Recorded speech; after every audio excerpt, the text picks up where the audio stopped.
Alors, en ce 29 mars, ici, au Stade Maurice Arnoux, c'était la journée du sport inclusif. Donc, permettre à toutes les Montrougiennes, tous les Montrougiens, tous ceux qui aiment le sport, de venir pratiquer leur discipline, quel que soit leur âge, quel que soit leur statut, quelle que soit aussi leur forme physique. Voilà, c'est ça l'objectif de cette journée. C'est notre première édition qui est née de l'héritage de Paris 2024. On avait déjà un petit peu organisé une journée avec ces questions-là l'année dernière. On a décidé de pérenniser l'événement et d'accroître un peu plus notre champ d'action sur le secteur du sport inclusif. Il y a plusieurs volets. On accueille des activités handisport, on favorise le sport féminin, le sport senior. L'objectif, c'est vraiment de permettre le sport pour tous. Aujourd'hui, la journée sur le sport inclusif est dans la parfaite lignée de la ville de Montrouge qui souhaite un sport pour tous et notamment développer tout ce qui est sport handicap. Je m'appelle Thomas Jacquet, je suis joueur licencié chez les Phoenix de Montrouge, un club d'Ultimate Frisbee. L'Ultimate, c'est un sport assez spécial.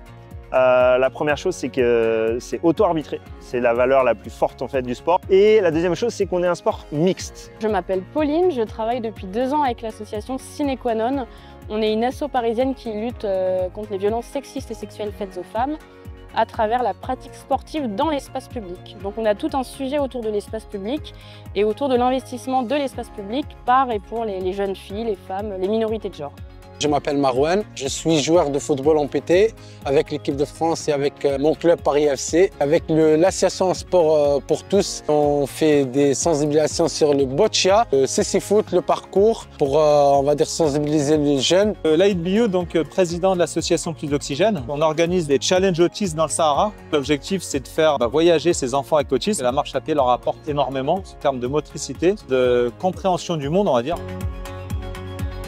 C'est une semaine sur 2. C'est une bonne manière aussi de se motiver.